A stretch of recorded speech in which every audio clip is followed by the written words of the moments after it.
Hello, welcome back to the channel here in Gary's Movie Crypt. Tonight is episode 2 on my ongoing series of reviews here. From my good friends Bayview Entertainment is the movie The Turn of the Screw. Currently available on Tubi, Plex, and I think Amazon Prime, possibly a few others. But basically, it's about Julie, an actress, finds herself as last-minute replacement for new stage adaptation of Henry James's immortal ghost story, The Turn of the Screw. Arriving at the theater for a dress rehearsal, she is immediately thrown into her role, playing to an empty auditorium. As she interacts with the other characters in the story, it becomes increasingly terrifying. Julia begins to believe that not only is this a fictitious, however you want to pronounce it, fictitious house in the play haunted, but also the theater itself. This kind of comes off like a little bit like Woman in Black as well. Just it's like a dress rehearsal kind of thing. It's the night before the big show, and she keeps seeing apparitions. Like other people don't see it, and she's starting to kind of think. In the meantime, she's imagining a lot of it because no one else is seeing it. But yeah, this was a very good adaptation, and I like that they put it on a soundstage and with no backdrop, really just kind of playing off the eeriness of the empty theater. Nothing gets more eerie than an empty theater. You know, you never know what's up in the upper deck of the theater. This is classified as a drama, horror, mystery thriller. It was directed by Galvin. He also was a writer along with Henry James, and it stars Greer, Phillips, Jane Waddell, and Ben Fransham. But this movie was shot, I guess, somewhere in New Zealand. But the actress has like a British accent, so it's kind of weird, kind of throws everything off. But this movie was awarded 7 awards, 2 nominations total. Very high accolade thing for film just mostly shot on a soundstage. It gets a 6.1 on IMDb as well.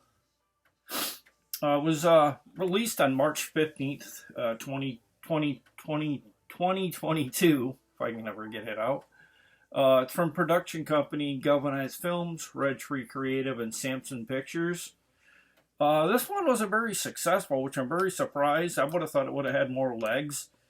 It only grossed like $4,000 plus worldwide, which I'm really surprised. Like it didn't get like a lot more accolades, and in terms of like the box office and stuff, because like I didn't really know what to think of this Turn of the Screw. I remember the old adaptation, but I never have seen the original. But I guess this was kind of like a reboot, like kind of told on it from a different, like kind of like from a different perspective.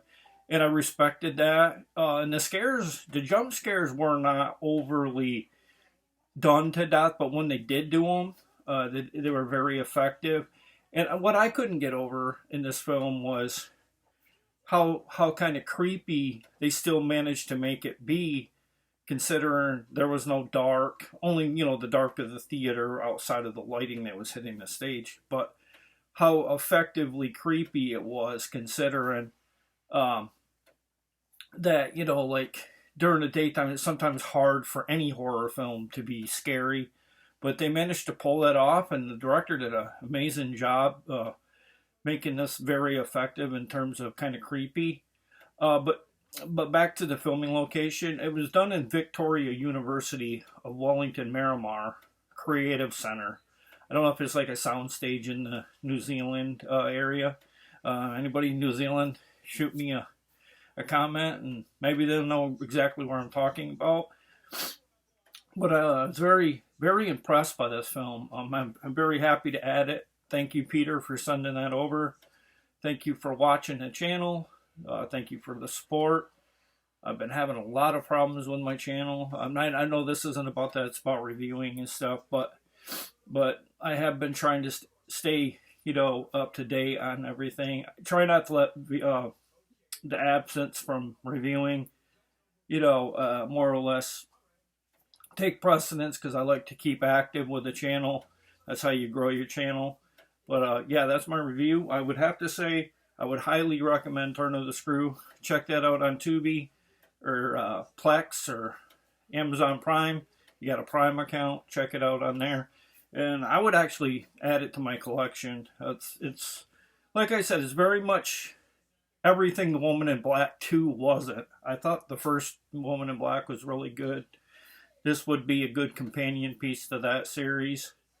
But thank you for watching. Make sure to like, share, subscribe to Gary's Movie Crypt, and tell your friends about the channel. And I'll be back next week with another review from my good friends at Bayview. So hit them up at BayviewEntertainment.com. Check out some of the titles I have over there. Peter's a really great guy. I correspond with him frequently. He keeps me, you know, full of availability for content, and I appreciate that. And thank you. Have a nice night, good afternoon, or whenever you watch this, and I'll be back next week. Bye.